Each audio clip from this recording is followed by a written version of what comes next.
You're listening to the Author Stories Podcast, bringing you the story behind the stories and the storytellers. Margaret White, Terry Brooks, Sheena Kamal, Matthew Quick, J.T. Ellison, Walt D. Williams, Brad Thor, Corey Dr. O, Brandon Sanderson, Robin Mott, Ernest Klein, Jim Butcher, Charlene Harris. Visit hankgarner.com for archives of all the shows. Today's guest is Anissa Gray.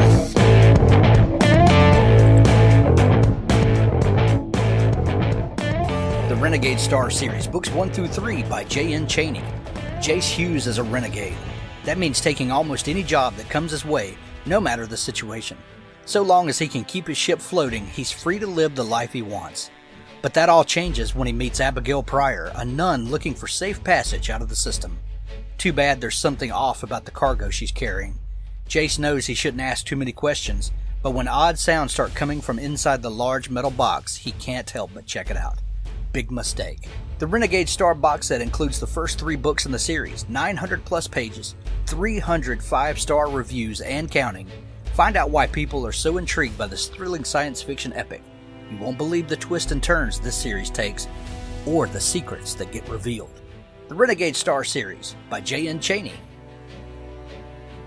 Devin Ford, Recon, the Expansion Series Book 1. Hundreds of years in Earth's future sees the United Global Territories striving to colonize the Moon and Mars. The discovery of a clean energy source ended the world's reliance on fossil fuels overnight, and years after the resulting wars, a new discovery puts the tenuous world peace at risk, that of faster-than-light travel. With humanity on the verge of traveling to new solar systems and all the humanitarian and scientific possibilities involved, a discovery by the reconnaissance team turns everything upside down. Join the small team of the reconnaissance mission who fight friend and foe to complete their mission objectives, no matter where it leads them or what the personal cost. Devin Ford, Recon, the Expansion Series Book 1. Well, thanks for joining me again for the Author Stories Podcast, where I bring you the story behind the stories and the storytellers. Today, I'm really excited to have Anissa Gray on the show with me today. Anissa is an Emmy and DuPont Columbia award-winning journalist at CNN Worldwide.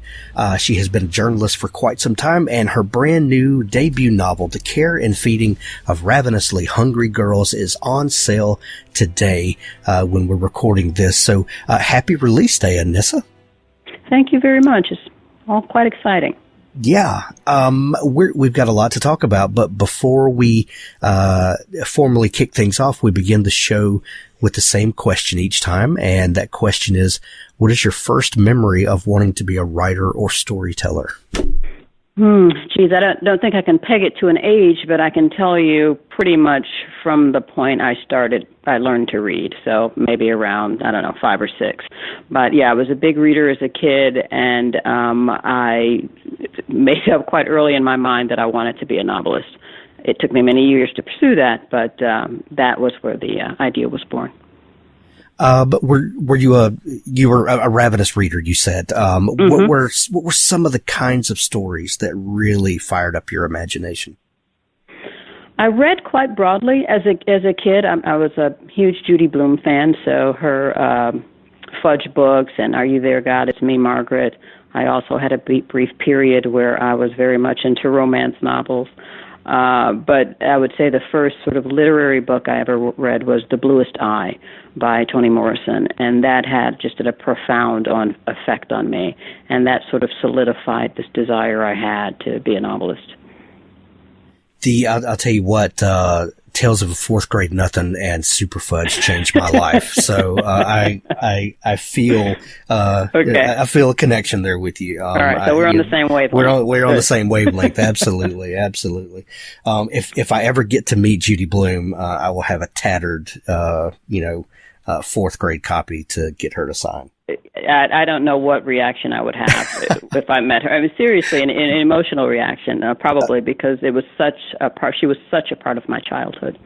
Exactly. And that's why two people who are old enough to have appreciated those are still talking about them. That's the power of story, isn't it? That we kind of laugh about those things, those early influences, but they're deep and rooted.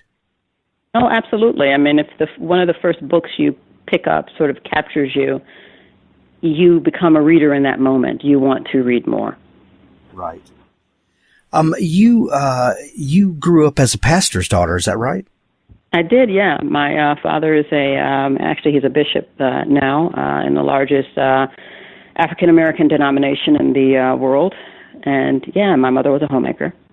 Nice. Neither one of my parents were pastors, but I had a very religious upbringing and in church every time the doors were open, and in a very lively church. And I remember as a kid, just the preaching and especially visiting preachers that would come in and have this kind of, dynamism that would bring stories to life, to me that's in an increasing non-religious world. And, and that's an entirely different, discussion, whatever. But, there's something about those stories that have been passed on and the storytelling atmosphere of church.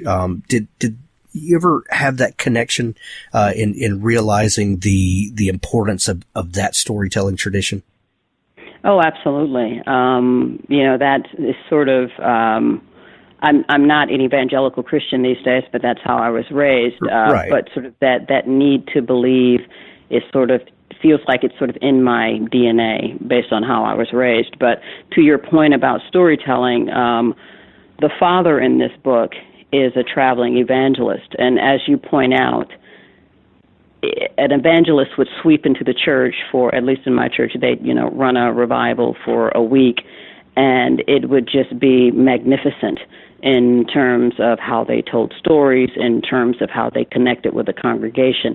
So there's just this real, as you said, dynamism associated with church as I grew up understanding it, and some of that finds its way into the book. Sure.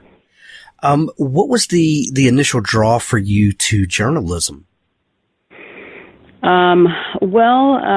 Really a steady paycheck, to be honest, after I graduated from college. I still had that dream of becoming a novelist, but I had student loan debt. And I knew I was a pretty good writer, so that was the direction I went off in my career, and I absolutely loved it.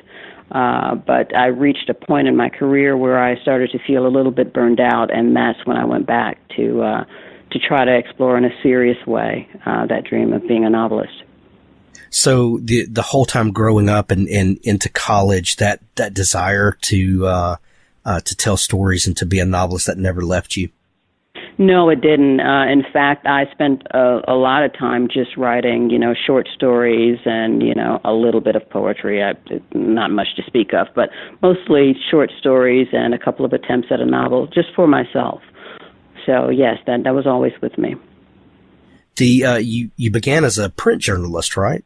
Mm-hmm. At Reuters, covering economics and monetary policy, a lot of dry stuff that doesn't necessarily, on the face of it, lend itself to storytelling. But yeah, but that's the mark of a great journalist, is to take something dry that we don't necessarily want to listen to, and you communicate that to us in such a compelling way that we want to know about the people involved and who this is affecting and kind of what the global scale of things is.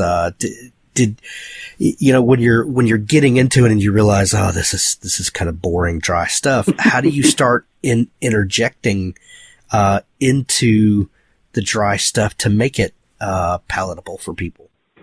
I think the first way is to find that human element. So while I may mention monetary policy, and that may mean absolutely nothing to you or to the next person, when I start telling you about your interest rate on your home loan, how that's going to affect your finances, how that's going to affect your family, then that becomes a very personal story, and you care about monetary policy. Right. In those early days, was there a particular story that kind of woke that up for you, that you realize, oh, okay, this is where a human connection comes?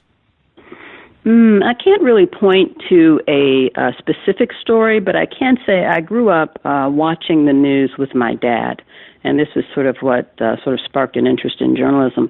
And seeing, I grew up in a fairly smallish town, and seeing lives that were different from mine, and oftentimes that were much more difficult than mine, it sort of sparked something in me to want to be part of telling those stories. Right. Where did you grow up? What part of the country? I grew up in Michigan, in western Michigan, on a little town called Muskegon on Lake Michigan. Gotcha. And you moved to New York, and began your career there. What was that move like for you, coming from a smaller town, more Midwest, and then coming to New York, the city that never sleeps, and millions of people around. What do you think that move did for you in maybe opening your eyes to the world, maybe the way you see other people, ultimately to your storytelling? In a word, it was jarring, the move, but it was one I definitely wanted to make, and what it did was it opened my worldview. Growing up in a small town, you have, I grew up in a small sort of working class white community, actually, so I was, one of the only black people there. So and I went to an African American church, so my pool of people, sort of racial, view was very small. Going to New York, I met just every kind of person from every religious group. I mean, people. It's sort of what you would expect if you are willing to learn from someone who's not like you. It opens you up, and it helps you to connect more broadly, and to fully understand that your story is most certainly not the only story. Right. Did growing up in a community where you were not just a minority, but a glaring minority, that you're so outnumbered, how do you feel like that has affected the kinds of stories that you tell? I think I tend to sort of look sort of beyond sort of the facade, beyond, this person is white, so they think this. Right. This person is black, so they think this. This person is Hispanic, so they think that. I'm less prone to sort of fall into that trap because I've known so many different people who are not like me racially, but have, so many of the same things in common. Right. You eventually made the move from print journalism over to CNN, where you, like we mentioned earlier, won an Emmy, and other awards. What was the move from print journalism to more visual journalism? How did you make the move, and how's the process different for you? It was quite a learning curve, going from just purely print, where all you have are your words to tell the story, and then going into a visual medium. So it took some learning, and it's quite different because you have the pictures and you have the sound, and that sort of helps you as a writer to convey meaning. So it was quite a learning process, but I deeply enjoyed it and stayed with it. I never went back to print. It's, I would imagine once you've kind of had a taste of getting to really connect with a broader story like that, it would be difficult to go back. With respect, a broader story because you can tell broad stories in print, and there's some wonderful big magazine pieces. It's just a different way of telling a story. Sure, more visceral, more, especially for the climate that we're in, where we're vying for people's attention. If we can get the most emotional impact in a a tighter package with visuals and sound and all that, that has to be enticing. Yeah, so the difference between, bringing someone into the room and painting a picture with the words rather than showing them the room and having them hear the sound, which can be a little bit more immersive experience. It's vastly different. So you're working in journalism. You've spent several years there. You're having success. You're telling stories that matter. What is the draw that brings you back? That brings the desire to write fiction back to you? Well, I reached a point in my career where I was feeling a little bit burned out. I enjoyed what I was doing, but I felt like I had sort of reached a ceiling. And I thought I could do more, but in a different form. And I'd always had the desire to write novels. And novels are sort of their own unique animal. And I was just excited about taking it on and trying to do it in a serious way. So how did you begin? Did you have an idea for a story? Was the Butler family, did they come to you first? How did the story that you, that became the care and feeding of ravenously hungry girls, how did that begin to grow in you? It was more of an evolution of an idea. I started first with the character Viola, and what I was interested in doing was just telling the story about her and her struggle with an eating disorder. But that story just wasn't coming together. It was just sort of dead on the page. So what I did was I sort of took a step back and I started to look at her through the lens of her loved ones, her siblings, her nieces. And that's when the story became something different. That's when the voices of her sisters actually became much more resonant. And it was a matter of sort of tuning my ear to that and allowing myself to be led in an unexpected direction that Care and Feeding was born in the way it is now. How long ago did the story start for you? It took about 3 years to write. The first 6 months were sort of flailing away with that original idea. But once I realized that that wasn't viable and that I had a bigger, broader story, I essentially threw away 6 months' worth of work. And yeah, that was easy. And and started over with this new story. And it was obviously the right thing to do. You know, a lot of people, a lot of creative types will jot notes down all the time. Maybe we have an idea for something, and let me just write this down in this notebook, and maybe one day it'll be something. And you know, I kind of have a file folder like that, and I revisit it from time to time just to see if any of those random ideas kind of wake up to something. When did you know this is? Oh, okay, this is the story. Like, you know, it goes from a character that, you know, there's something here. And then you said that you eventually threw away 6 months worth of work. What was the thing that let you know, okay, this is the story?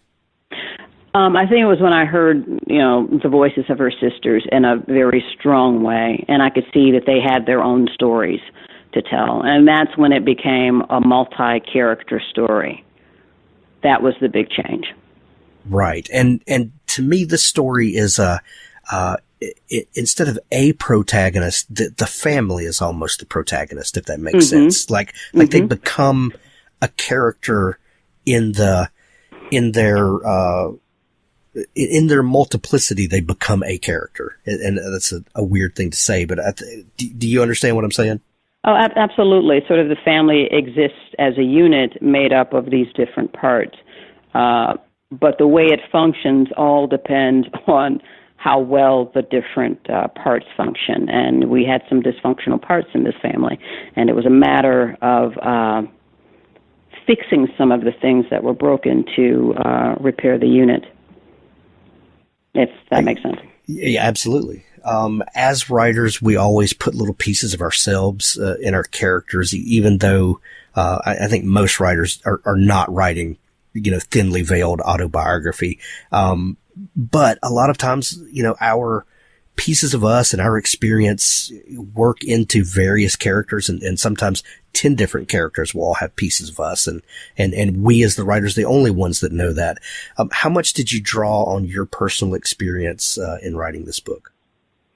I would say probably a good bit. Certainly the Viola character, her experience with an eating disorder, that is based loosely on some of my own experiences in treatment. The religious aspects of it, as I mentioned, the father in this in the book is a traveling evangelist. I've known a great many traveling evangelists in my life, and just the idea of family itself, as you were just pointing out, the unit. I am one of 5 siblings, and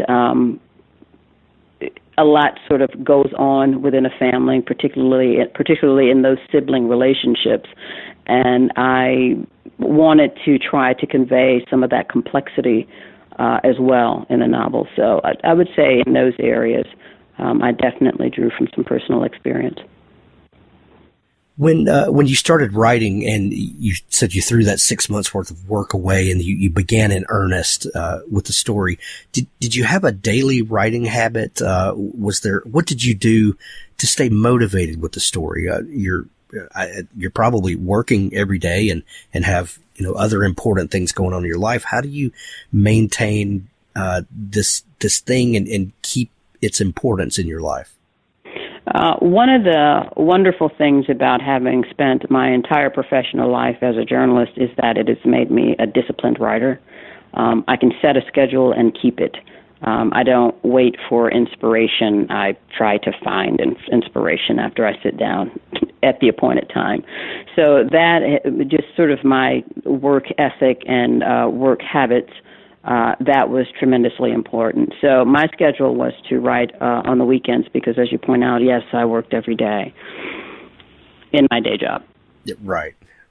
I've talked to a number of journalists that have gone on to write fiction, and we talk a lot about the tools of a journalist that invariably help them become fiction writers. And there's something that it's kind of magical to me. I don't necessarily have this gift. I'm sure I could work at it. The ability to do what a journalist does and in seeing an event or happening or whatever, and being able to tell a unique story around it, especially when you're reporting on something that maybe 4 or 5 other outlets are also reporting on, and yet we can read all 4 or 5 of those accounts, and they're all a little different. They're conveying the same information, but they're finding that human element of the story that we talked about earlier, and finding a reason for me to connect with it. How do you feel that being a journalist has helped your fiction writing? One of the sort of main qualifications, I think, for being a good journalist is to be observant, to pay attention to small details. And sometimes it's the small detail that changes a story or that makes someone connect with the story, and that sets your story apart, because you're right, there are, a number of different news organizations. We are all telling the same story, but we're not all telling it the same way, and that's largely because you have some good journalists out there who are paying attention to the details and pulling those details forward and touching people in a way that, another story told from a different perspective with far less detail, or details that don't speak to them directly, may not touch them. In your new book, The Care and Feeding of Ravenously Hungry Girls, the Butler family, like all families, have been through some stuff. And, when you have more than one person, you weather storms together. But you set up the story, for a serious, possibly devastating event that happens to this family. Where did the idea for this come from? And were you ever surprised at how your characters reacted and formed this familial bond, in characters that are not actually real? Well, where I got the idea of the sort of, inciting incident, the crime was I'd heard about a couple who committed food stamp fraud. That's a much lesser crime than the couple in the book have committed, but it was a couple, and at their sentencing, the judge, they had children, so the judge decided that the husband would serve his sentence first, and then the wife would serve her sentence first. That way they would both, it wouldn't disrupt the family that much. And I was interested in seeing, what would happen if both parents are ripped away from their children. How would, and the rest of their family, how would that affect the family? So that was the sort of genesis of the idea for the crime, and sort of the big moment that sort of ripples across, it ripples through every member of the family. And to your question about was I surprised at how some of the characters reacted, yes, I was. That's sort of one of the beautiful, compelling parts of compelling things about being a writer, is that you create these characters, but in some ways they have a life of their own, and they can lead you down unexpected pathways. And in some ways it's as if they're doing and you're just recording. So that part of the process I find just endlessly fascinating. It really is crazy that we create these characters that exist only in our heads, and they really take on lives of their own. It's we're one of the few artists that can get away with talking like that. I know. Yeah, sometimes even I hear myself and I'm just like, okay, that sounds a little woo-woo, but I'm just going to have to go with it. Right. Exactly. You are no stranger, Anissa, to creating things and putting them out to the public. And, when you write a piece of journalism, when you put together a package for CNN, and there comes a point where you have to take your hands off of it and it goes out to the world, and then you see if people receive it or not. I would imagine working in the industry, as long as you build up a pretty tough skin and can handle that. Is writing fiction and this thing that you created just out of whole cloth and then offer to the world, is the launch of that different than the other work you've done? It is, yes. It's quite different. In journalism, it's often kind of a team effort. You're writing for a correspondent or an anchor. And back in my days when I was a writer, so yes, those are your words, but a lot rests on how the anchor delivers those words. So you don't feel as personally, responsible if things don't go well. But with a novel, that's all you. At the end of the process, you have your editor, and I am lucky to have a wonderful editor at Berkeley. They sort of go through things with you, but these are all your words.